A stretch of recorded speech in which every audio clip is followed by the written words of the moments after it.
발생률 1위, 사망률 3위 대장암, 그중에 3분의 1을 차지하는 직장암에 관해서 얼마나 알고 계신가요? 특히 이 증상이 있다면 필수적으로 직장암 검사를 해야 합니다. 여러분의 건강을 지키는 5분, 병원에 꼭 가야 하는 직장암 증상입니다.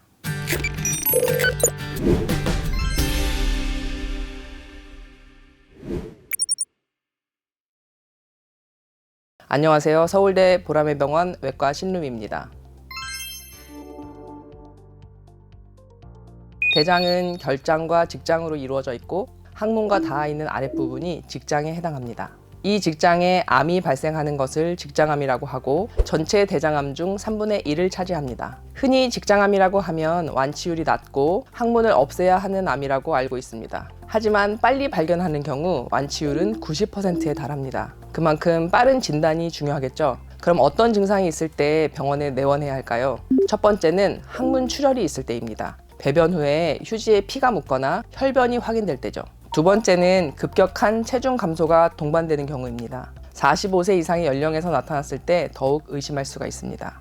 세 번째는 변비와 설사가 반복되는 등 배변 습관이 바뀌고 방귀 배출이 어려운 경우입니다.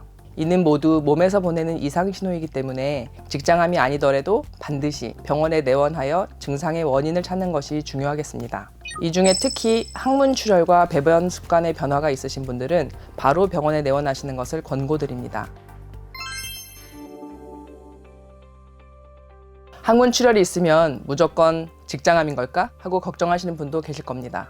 다행히도 그렇지는 않습니다. 다만 빠른 진단과 치료가 매우 중요하기 때문에 가장 먼저 암의 여부를 확실히 하시는 것을 권하는 겁니다.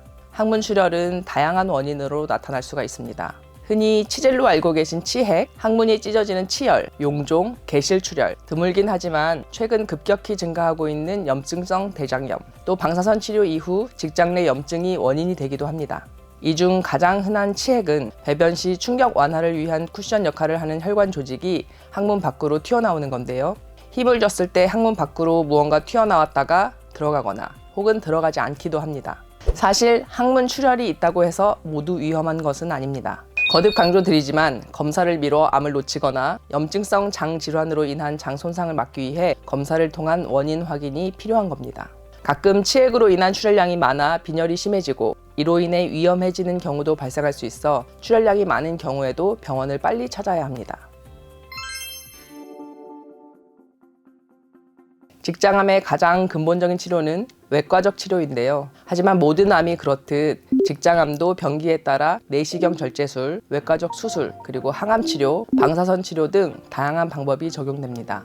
암의 크기, 침범 깊이, 조직형, 환자의 상태에 따라 치료의 방향이 달라집니다. 대장을 해부학적으로 살펴보면 점막층, 점막 하층, 근육층, 그리고 바깥쪽의 장막층 등 여러 층으로 나뉘어져 있습니다. 암이 점막층에만 국한돼 있으면 국소 절제술이 가능하지만 만약 더 안쪽 부분인 근육층까지 침범한 경우는 진행성 직장암으로 판단해 항암 치료나 방사선 치료를 선행하게 됩니다. 이러한 선행 치료의 발전으로 관해, 즉 암이 없어진 경우에는 환자의 삶의 질을 고려하여 수술적인 치료를 하지 않고 정밀 추적 관찰을 하기도 합니다. 하지만 국소 재발을 한 경우에는 추가적으로 수술적 치료를 고려하게 됩니다. 직장은 좁은 골반 안에 있어 시야 확보가 쉽지 않은데요. 최근엔 로봇 관절을 이용해 자유롭게 각도를 조절하고 좁은 부분이라도 더 깊숙이 들어갈 수 있게 되었습니다. 카메라를 통해 가까이 그리고 더 세밀한 절제가 가능해진 거죠. 직장암 수술 후엔 변이 조절되지 않고 새어나오는 변실금이나 성기능 저하 등의 후유증이 있을 수 있습니다. 배변 시 중요한 직장을 절제하기 때문에 이와 같은 후유증은 불가피한 면이 있는데요. 하지만 이런 문제들을 해결하기 위해 장 움직임을 저하시키거나 변의 농도를 조절하는 약을 쓰는 등 추가적인 치료를 진행합니다. 꾸준한 치료와 관리를 받으시면 2년 이내에 증상이 없어지는 경우도 있기 때문에 희망을 놓지 않으셨으면 좋겠습니다. 이런 후유증에 관한 염려로 수술이 필요한 상황임에도 망설이시는 건 절대 안 됩니다. 잘 아시겠지만 암은 생명을 위협하는 질병입니다. 직장에서 생긴 암을 그대로 방치할 경우 방광이나 자궁까지 침범하면서 손을 쓸 수 없는 상황까지 갈 수 있습니다. 때문에 담당이와 상태를 꼼꼼하게 살펴서 적절한 시기에 적합한 치료를 꼭 받으셔야 합니다. 서울특별시 보라매병원 의료진들은 생명을 살리는 것과 더불어 치료 이후의 삶의 질 개선을 위한 연구를 계속하고 있습니다. 현재도 새로운 약을 연구하고 발굴하며 후유증 개선에 최선을 다하고 있으니 의료진을 믿고 증상이 있다면 꼭 내원하셔서 건강을 되찾으시기 바랍니다. 감사합니다.